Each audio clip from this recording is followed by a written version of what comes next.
Hey everyone, welcome to the road to Avengers Doomsday. I'm Jonathan, and every single month I'm going back through the MCU, revisiting each movie and showing you how to make custom LEGO minifigures from every single Marvel film leading up to the culmination in Avengers Doomsday.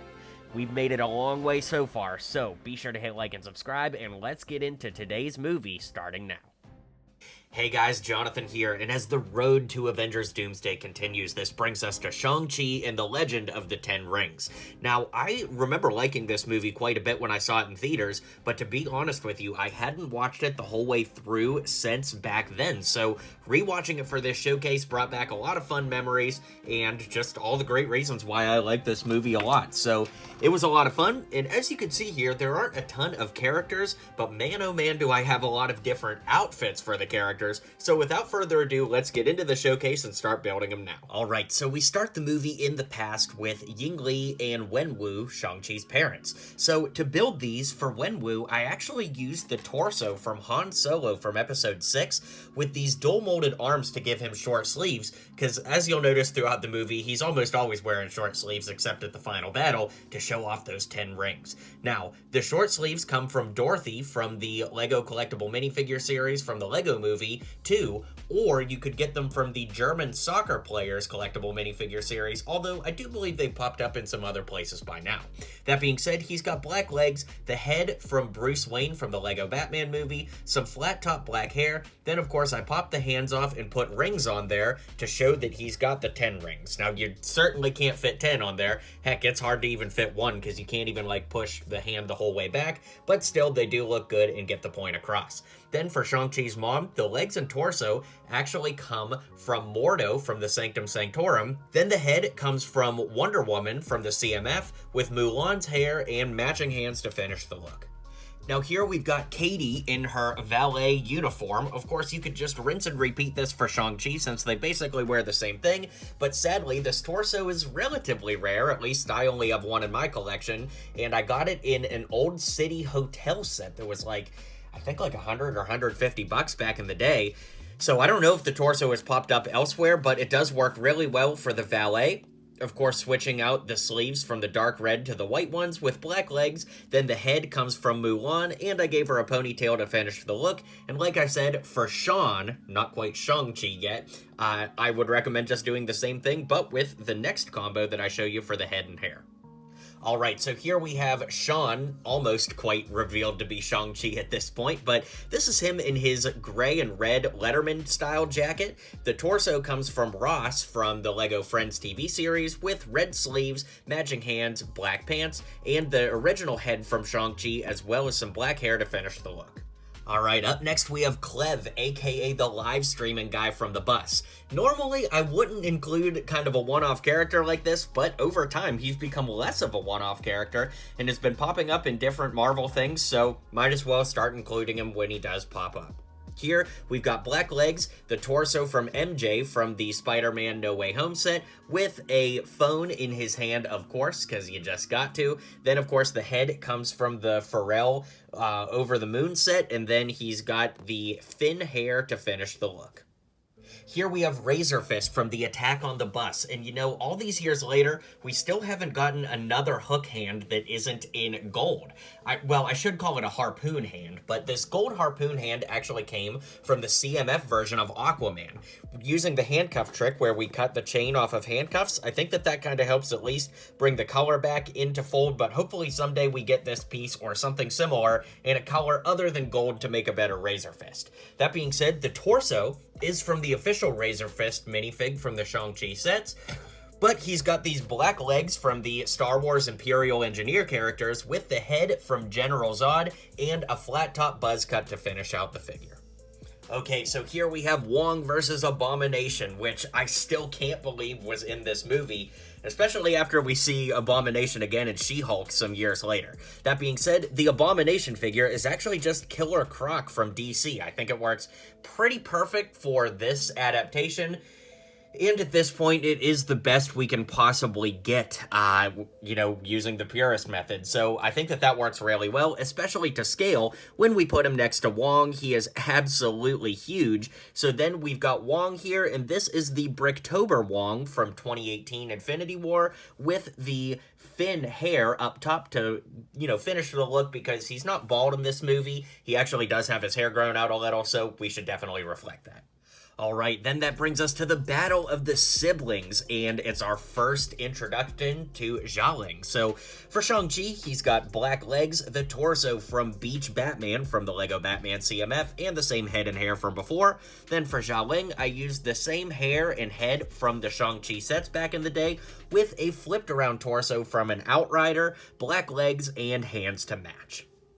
Then that brings us to our battle on the scaffolding, which, oh my gosh, I forgot about how much epic action was in this movie. I mean, I remembered there was, but how much really blew me away, and it was so fun to watch this again with fresh eyes. Okay, so we have the Death Dealer here, and I used the same torso and head from the official Death Dealer, and there is a ponytail piece that you could put in the top head stock there, but, head stock? I'm thinking of guitars. I mean head stud.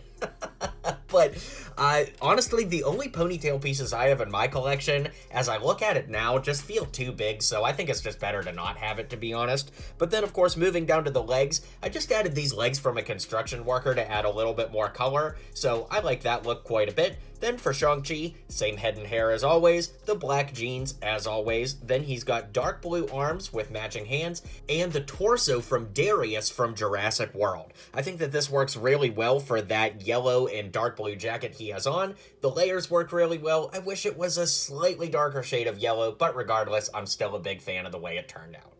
I still remember the reaction when Trevor Slattery showed up in this movie. That was so funny, and the theater went absolutely wild. So to build him, I used some long, dark brown hair with the head from the most recent versions of Doctor Strange.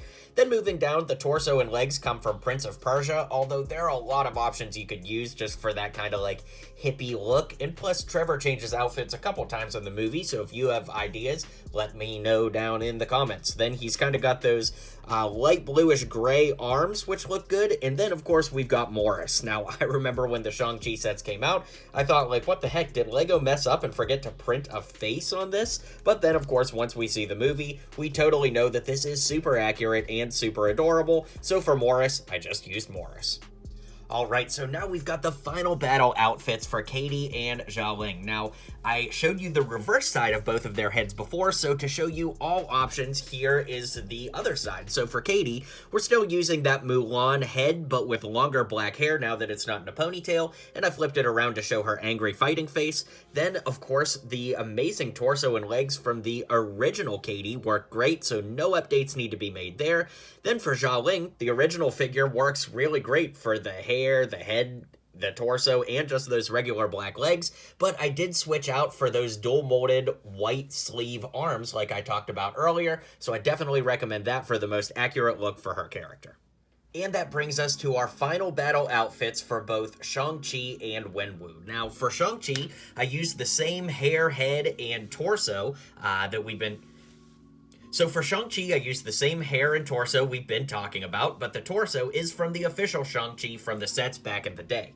He also has these short sleeve arms with red sleeves that come from Robin from the Lego Batman movie collectible minifigure series 2, and truthfully, just plain black legs would work pretty well for Shang-Chi, but to add a little bit of extra detail, I found these legs from the Lego Ninjago movie that work really well, so let me know if you still dig those, like I used them on this figure years and years ago.